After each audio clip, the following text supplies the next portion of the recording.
Hi.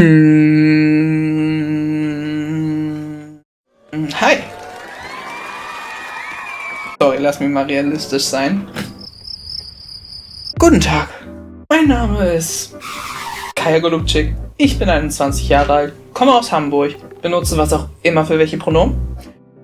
Und ich will hier wieder was zu tun haben. Bin in den letzten knapp 4 Jahren, habe ich das Hobby, Videos zu editieren, noch so semi beibehalten. Tonung auf semi. Mit 5 Freunden zusammen habe ich gespielt, gezockt und gedaddelt, was das Zeug hält. Um daraus Funny Moments, Gaming-Montagen, halt den Typen. Ich war in allen Videos drin, außer 2, und ich habe alle Videos geschnitten, außer 1. Das Projekt hat uns allen gemeinsam gefallen und wir haben es die ersten paar Jahre gut auf dem Bein behalten, indem wir halt regelmäßig im Voice-Chat waren und dann halt einfach abgefragt haben, ja, fühlen wir uns gerade noch aufnehmen, vielleicht kann ja daraus was werden. Und zack, ist dann einfach so Content rausgepumpt, sehr unregelmäßig. Es sind sogar noch einige Videos im Backlog und noch nicht veröffentlicht, lol. Am Ende ist mir die Hauptrolle des Kanals zu sein einfach nur zu viel gewesen. Ich habe mir nicht die ganze Arbeit aufgezwungen, das war niemals die Rede davon, dass ich das alles tun muss. Aber ich habe halt die meisten Videos geschnitten, weil ich hatte die meiste Freizeit von uns allen. Uns allen hat mein Schnittstil am meisten gefallen. Und ich fand's belohnt, wenn ich am Ende was rausgebracht habe, was denen gefallen hat. Oder überhaupt wir was zum Präsentieren auf YouTube hatten. Halt, dass überhaupt Videos noch ein Ding ist bei mir, für mich. Wenn auch nicht alleine ich. Wenn es darum nämlich geht, alleine Content zu bringen oder überhaupt irgendwas zu machen. Ich kriege alleine wortwörtlich nichts geschissen. Es scheitert nämlich schon in den ersten paar Minuten daran, dass ich mich ununterhaltsam finde, nicht klar genug ausdrücken kann, zu schnell ramble, egal ob Skript in kurz gefasst oder lang. Und yeah, ich habe keine Ahnung, was ich bringen soll. Worüber ich reden kann. Ich mache kaum noch was. Die letzten paar Jahre sind so komisch und schlimm und blöd gewesen. Gerade frage mich einfach nur, wohin mit meinem Content, ob, wenn noch Gaming weiter überhaupt, das hängt natürlich von euch ab. Sagt was. Rezension, Reaktion, Interaktion. Ich beneide es zutiefst, wie ich damals noch im Elternhaus lebend einfach so meine Kamera rausholen konnte. Keine Gedanken, kein Plan, kein Skript, nichts. Und da bin ich einfach so, setz Kamera auf und dann blablabla. Aber natürlich musste mir mit 17 mein Vater dann die Fähigkeit, einfach so lustig zu sein für ein Video.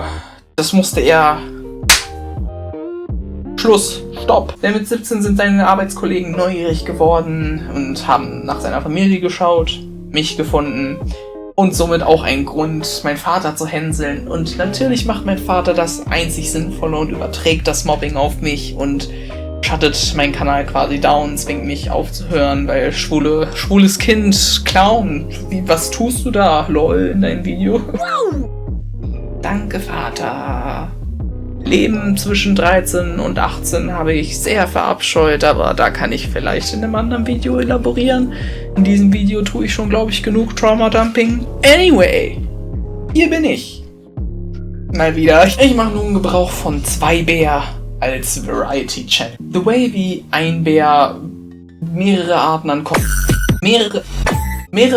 Content gebracht hat, das wird nun hier existieren, wenn ich die Lust wieder beleben kann. Mit Einbär habe ich sehr das Gefühl gehabt, dass der Kanal etwas daran gelitten hat, dass ich bringe, was auch immer ich will. Zu einem Teil war ich diejenige, die einfach YouTuber-Remixes gemacht hat.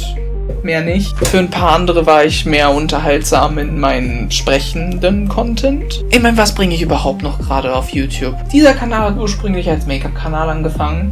Lol. Make-up.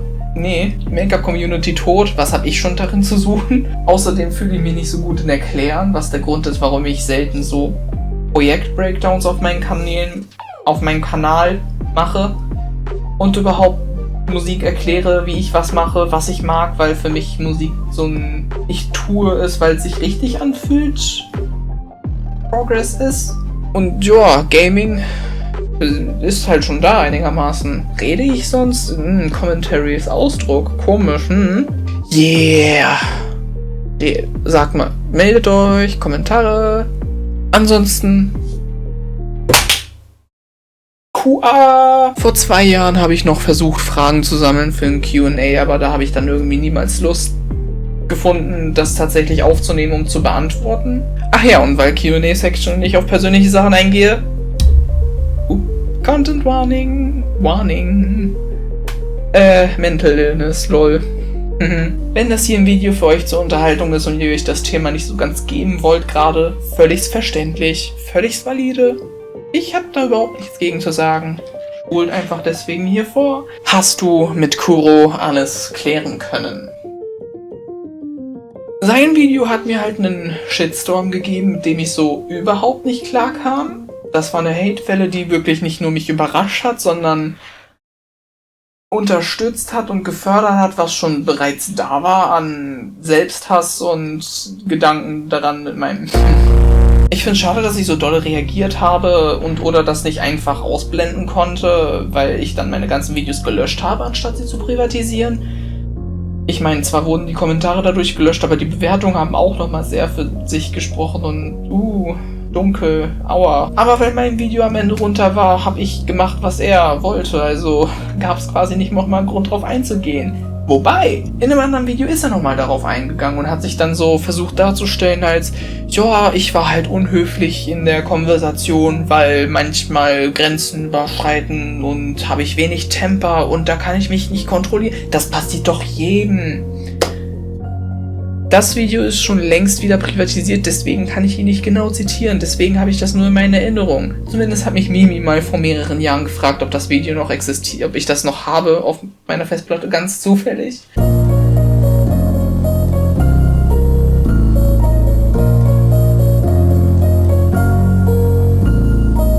Wie geht es mir jetzt, wo ich nicht mehr mit meinen Eltern zusammenlebe?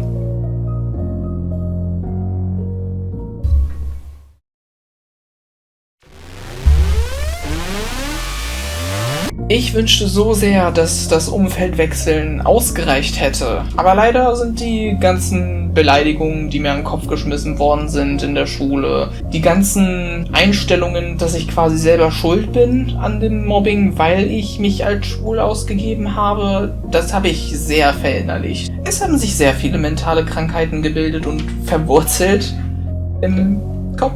Während ich zu Hause gewohnt habe, weil ich massivst oft mit meinem Vater wegen meiner Femininität, meiner Sexualität, wie ich mich ausdrücke, wie ich nicht typisch Junge bin. Darum mussten wir uns so oft streiten. Dabei habe ich versucht, darauf einzugehen und mich zu verstecken in seiner Nähe. Und da war es ihm trotzdem nicht ganz genug und meine Mutter hat gerne so Pseudo-Schiedsrichterin gespielt und so gesagt, ich bin in der Mitte, neutral, ich bin zwischen euch, ich vertrete beide eure Seiten und versuche einen Kompromiss zu finden. Genau mit, hallo, ich schau, das ist die Mitte des Videos. Das war, wie gesagt, alles Pseudo, hat sie sehr dargestellt, als würde sie sich kümmern, aber am Ende ging es darum, dass ich mich trotzdem immer noch verstecke und mich nicht so preisgebe, wie bunt ich bin. Das kann ich ja machen, wenn ich ausgezogen bin, haha. Glaube ich ihr heutzutage ehrlich gesagt auch nicht, wenn sie es mir sagt. Ich fühle mich immer noch komisch, mich feminin auszudrücken, überhaupt dolle auszusehen, halt nicht, keine Ahnung. Ich fühle mich sehr angestarrt dabei. Trete ich kaum auf Konfrontationen in Hamburg. Ich habe nur Komplimente hier bekommen. Ich fühle mich komisch zu sagen, Leute machen mir Komplimente, wenn ich das nicht ganz beweisen kann. Aber trotzdem geht das quasi ins eine Ohr rein und in das andere raus, weil ich Positives überhaupt nicht absorben kann. Identitätsfindung ist auch so eine Sache. Ich weiß nicht ganz, was ich mache, bin. Ich wünschte, Algorithmus hätte mich damals nicht so gefickt, als ich gezwungen worden bin mit Content aufhören. Danke nochmal, Vater, war richtig cool von dir. Das vergebe ich dir komplett und finde ich voll cool, dass du das gemacht hast. Wir haben keinen Kontakt mehr, seitdem ich ausgezogen bin. Ich habe nur noch mit meiner Mutter so flüchtig Kontakt, aber habe immer noch massivst Schwierigkeiten, so neutral in Konversationen mich auszudrücken, weil ich bin immer noch wütend auf meine Mutter, dass sie so sehr Position für meinen Vater genommen hat und sich kaum für mich eingesetzt hat und mir überhaupt so verinnerlicht hat, dass Ja, selber schuld. Du bist halt schwul. Deine Schuld, dass du nicht auf eine andere Schule gehen willst und wieder closeted leben willst. Andere Schwule, die sich nicht ausgeben, haben es so viel besser. Warum du nicht auch? Davon verheile ich nie. Grob gesagt, mir geht's generell etwas besser als im Elternhaus. Therapeutisch bin ich schon angedockt, seit einem halben Jahr plus. Psychiatrisch auch. Ich habe 6 verschiedene Medikamente probiert und alle davon tun mit meiner Depression überhaupt nichts machen. Momentan rediagnostiziere ich mich. Nicht selbst, lol. Mit Psychologin und Therapeutin mache ich demnächst eine Diagnose neu, dass mir hoffentlich Sachen klar werden, vielleicht, hoffentlich. Ich hoffe sehr. Ich komme nicht aus diesem Loch raus, der meine Angst ist, mein Hass auf mich. Ich ramble hier gerade for real hallo. Genug mentaler Zustand. Rest der Fragen. Hörst du irgendwas Richtung Rock/Metal? Jein.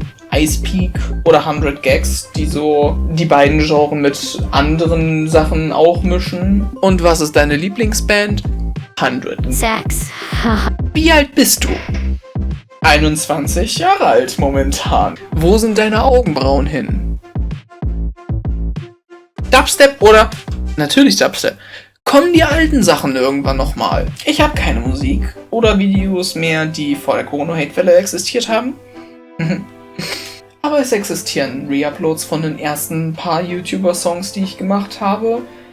Zwar mehr oder weniger mit meinem Consent, aber sie sind da. Wenn du sie so sehr vermisst. Ich frage mich, ob ich jemals aus der YouTuber-Musikphase rauswachsen kann. Bist du drained? Himbeere auf Pfannkuchen oder Banane? Ich mag keine Beeren. Wenn du dir eine Sportart aussuchen könntest, in der du sofort Top-Level bist. Völkerball. Ich habe Völkerball so sehr geliebt in der Schule, auch wenn ich oft Schwänzer gewählt worden bin. Oder überhaupt gehasst worden bin dafür, wie aggressiv-passiv ich gespielt habe. Passiv-aggressiv spielen klingt komisch, aber ich war wirklich sehr oft im Ballempfang und Ausweichen und habe mach doch, wirf auf, Völkerball. War spaßig, wie ich Wut rauslassen konnte im Spiel, ohne halt tatsächlich Stress zu machen. Aber sollte dir das zu sehr nach Schulsport klingen, Basketball. Was würdest du speedrunnen, wenn dir eine Waffe an den Kopf gehalten wird und es auf einmal um Leben und Tod... Sonic Heroes, Sonic Heroes.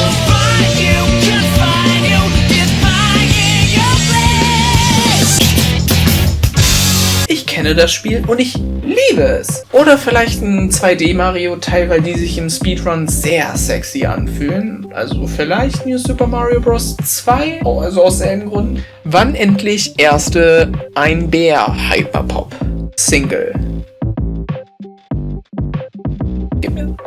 Wann endlich Albumcover? Okay, nee, sorry. Sommer.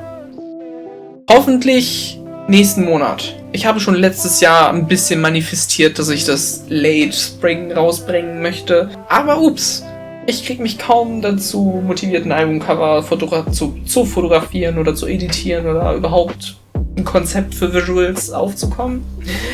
Die Songs sind alle schon fertig. Lieblingsartist of all time. 2 Antworten. Die echte Antwort, und möge sie wahrlich in Frieden ruhen, Sophie. Sie hat mich schon seit 2015 massivst begeistert bekommen für ihren Sounddesign. Alle ihre Co-Prods habe ich so sehr aufgegessen. Ihren Sounddesign habe ich so geliebt und was sie selber rausgebracht hat. Ich kann nicht glauben, dass ihr Verlust schon über ein Jahr her ist und ich vermisse sie wahrlich sehr. Und die andere Antwort wäre: Hit it. I love Frags, I love Gags, I love Charlie XCX. Das war mein Album-Teaser.